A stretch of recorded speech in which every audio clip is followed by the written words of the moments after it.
fish if you can't get there. Sure, you can drop it, and you're drifting for tuna. That's why I think tuna fishing is like, you drop it, you do this, the boat's moving, we've moved 100 yards, now your bait's 100 yards out, right? Yeah, you're in the zone now. But if you're fishing for yellows, barracuda, bonita, bass, you need to get there. You really need to get there. And the only way to do it, 2 o'clock, 9 o'clock, look good. Where do you let go? Wherever it feels good. That's all I tell you. Kind of play with it. Yeah, but I keep messing up. That's okay. Play with it. Get a feel. Everybody casts different. How much line do I let out? I don't know. Some people start way down here. Why does that guy up on the side of the boat is way here and he can make a 2 million yard cast? Because he's got mechanics. Okay, he's got mechanics. 2 o'clock, 9 o'clock. Turn your wrist. And why turn your wrist instead of Billy Bob here, right? Or here? Because the line's going down and in. But this goes for fishing live bait. If you're fishing a sardine and you're just, you can make a long cast. 2, 9. Franklin Presley, that's why I learned from 50 million years ago. You lob the bait, turn your wrist. Why do the captains all do that? Why do they all do that? Because the line goes from down here, shoot straight out. When you go here and here, it just goes into the spool, you backlash. Okay? You're going to backlash every now and then. That's part of the deal. Okay? I'm really good at it. I just take it and lock it inside the boat. But you get really good, in my business, you get really good at taking them out because, you want to put people in the game. I'm lucky I have a lot of outfits on. Go here, take this one. Oh, it's okay, I'll get out. No. Take this one. The clock's ticking. You got 1 hour left. Let's go now. I want people to continue casting. The more cast, the better. Even when it's slow, you gotta keep the lure in the water. Because it could be that one fish in the water. Okay. Can you break down, let's say 2 or 3 of these guys want to get together and book you for an island trip. What does it look like 2 days out and then day of? What time are they coming home?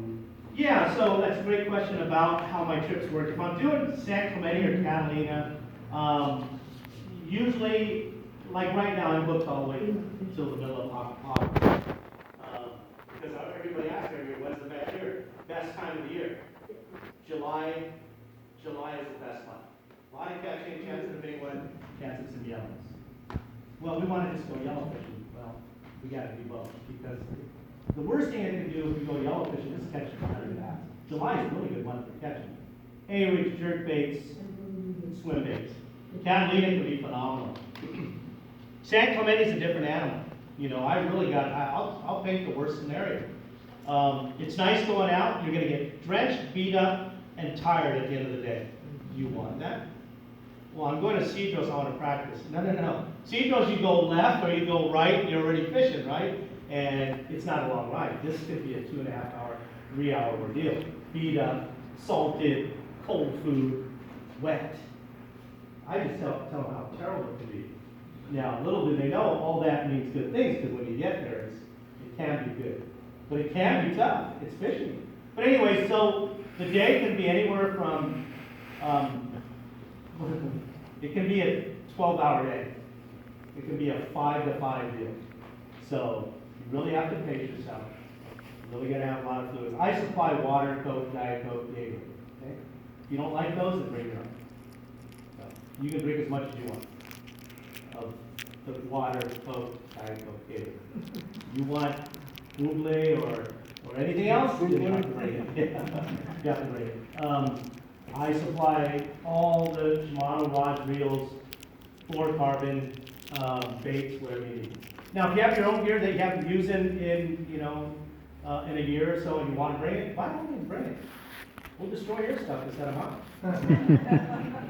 But no, I have no problem. I have a lot of anglers that come on the boat with a lunch or lots of lunches, and just use my stuff. Guys that have their own gear, they just go. It's just easier to bring a cooler and bring it. My console is gigantic. You can literally put a 22-quart Yeti in the console and then put bags in there and then tackle it back. So it's really a lot. I carry 24 rods, 4 9-foot jig sticks and 20 of these things. And then 17 3,700 planos with all the tackle you ever need. All the safety, et cetera, et cetera. And usually in the prime of summer, I'll have a pretty good pulse of what's going on. I'll say, we don't want to go fish, it's tough, and the weather coming back's bad. Let's try it. Let's fish the beach, and we'll just figure it out from there. And the beach being paddle birdies. The summertime the beach, phenomenal. And you can still catch a fish of a lifetime. And to me, catching a fish of a lifetime on the beach is more gratifying than catching a fish at San Clemente. 1, you don't get beat up as bad, and 2, it's a short distance, and 3, it's just like anything in your backyard. To catch good ones in your backyard, it's pretty gratifying. So, I usually will book at least a month out or less or more, and then I will just keep in contact with you the day before, a week before, just say, here's what's going on, here's what's going on, here's what I've been doing, here's the best opportunity for whatever we're doing. And you can do that by going on my site. Right now, the payment part or booking a trip right now is closed, but all my info's there. The reason being is because I have people prepaying for trips for dates that aren't available. They go, give me the first available date. I go, well, so I shut it down for a little bit just so I can, because I'm getting all kinds of different people. And, that's what happens when I post pictures of nice fish for about a week. It just stimulates the whole marketing process. So, it's not for everybody, it really isn't. It's a lot of work. It's on a 25-foot boat that's 8.5 foot wide, which is pretty roomy for most center consoles, but a little bit of rocking and all that. So it takes a little bit out of you. It's a long day, and you don't have to stay the whole day. I've had people call Uncle at 1 o'clock. We've got enough fish. Let's go in. I go, okay. I'm okay with that. But one price is one price, and there's no credit for time-wise. And on the other hand, if it's been slow and then the fish start biting and we're like getting close to that time, I'm not saying, okay, you got a 2-minute warning, we're out of here. If it's biting, worst scenario is you never leave biting fish, right? It's like leaving fish to find fish. Let's go find bigger ones, but they're biting, they're biting. Let's just work through all this, maybe we'll get a big one. So those are 2 golden rules. Never leave biting fish, never leave fish to find fish, okay? If you have your own boat and you do that, then shame on you. I've been guilty of doing that before because I wanted to get bigger ones, and I'd listen to my guests when I knew better. Never leave fish to find fish. Right? You never leave fish to find fish. Then you get greedy. It's like, we got 100, we need 150. Tom? What's your policy on keeping fish in for bass? So, yeah. How do you deal with that? I don't have a rule on it, but I educate people. I say keep the 2 to 3 pounders. Anything over 4 pounds, we release. It's especially this time of year, they're usually part of the the growing process, and we try to educate them. Hey, if we get a yellow, do you really want to keep 5 calicos, 2 to 3 pounds?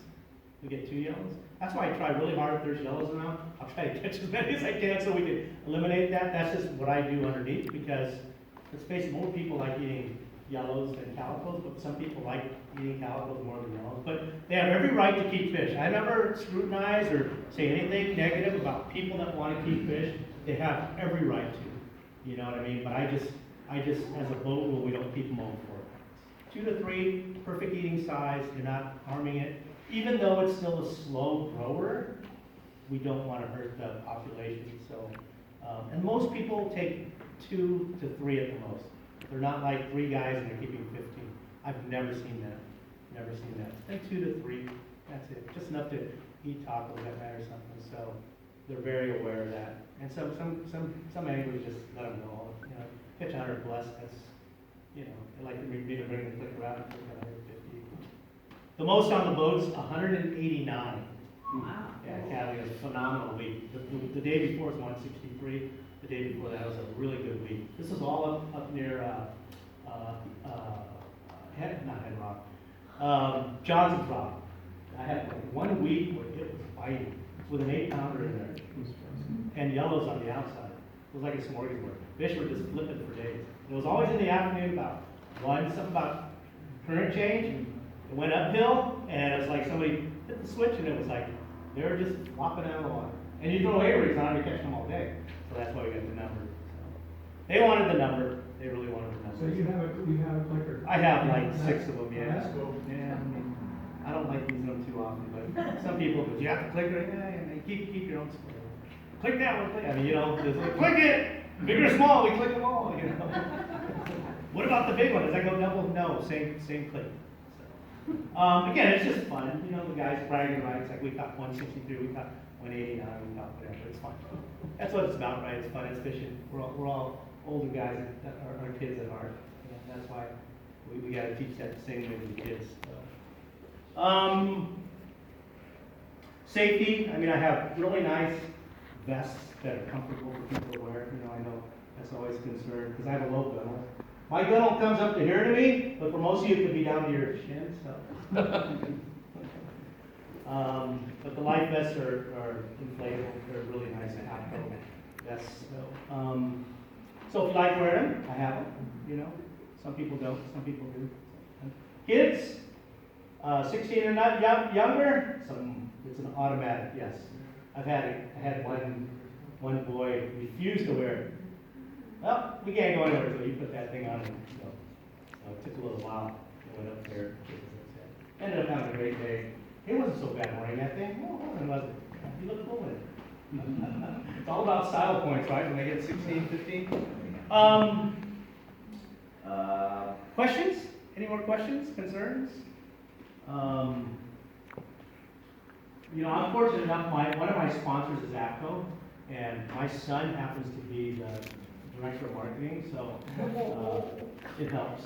And I happen to be one of their pros, so stuff's not bad, you know, I mean, it's good stuff. Yes, sir. How do you keep your fish fresh? Well, if it's yellowtail, I do a really good, I think I do a really good job. Bleed them till they're done bled, and I fillet them right away and put them on ice. And I process everybody's fish. Collars, bellies, whatever you want. I'm really good. Speaking of AFCO, those poker knives, the best. Not a plug, but it's just, they're good. Really, really good. But yeah, I process fish right away. Bass, I'll leave them for a little while, you know, in the tank until I get a chance to, but yellows I try to process right away. I used to do the bag thing, you know, the kill bag and all that, but I found that they don't stay as fresh as cutting them and icing them. Especially if you want to poke or eat them that night, they tend to get firm in the ice box. So, yeah. I don't even eat fish, but I take care of them like I'm going to eat them. Huh. Yeah. So, yeah, I process everything. Even tuna, we caught, like last year we caught in that bluefin off the west end of Cat. Anybody get into that tuna there? Yeah. Yeah. West end of Catalina, man, right off the west end. 20 to 40 pound fish. Fun stuff. I got on it early before everybody else did. I was out Sunday, Monday, Tuesday, got limits before 11. Yeah, 6. Going into Catalina now? No, you went on a tuna trip, got bluefin. Half these people aren't even up yet to catch them. So it was good quality, fun. But anyways, I processed those too. On the Trench 500. Yeah, we were throwing, what were we throwing on those things? They were nomads, they're like, I forget, I don't even know what they're called. They were killing them. That and slow throw sardines. But there'd be spots that come up, and you could throw jigs or whatever on them. Andrew, what'd you get yours on? Just hard baits. Hard baits, yeah. They would eat those really good, weren't they? Yeah.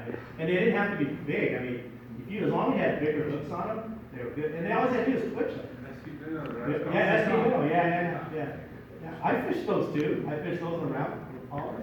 Oh, I mean, so good. yeah, I mean, as long as I don't take pictures, it's not good, but yeah, I fish. See, that's one thing, yeah, I get paid by a number of companies, but I'm in the business of catching. So whatever catches, I'm gonna use, you know. As long as I don't breach a contract, I'm okay. So. But anyways, yeah, I mean, there's sometimes I will fish tuna if it's that close. I mean, how can you not? It's like, you know, an hour away on the west end of Cat. Yeah, I heard that Thursday, all the boats around there was like year of the yellowtail. It's so crowded. My guess is this year you'll see tuna at the 14. Because right now, going to Clemente every day, the 14 is like 3 degrees warmer than, and it's purple, blue, and a lot of life. Anybody travel through there going to Cat on a boat? Oh, it's gorgeous. Purple, blue, birds, bait, everything. I'm just waiting for the tuna to just pop up right there. Yeah, catch a few tuna, call it a day.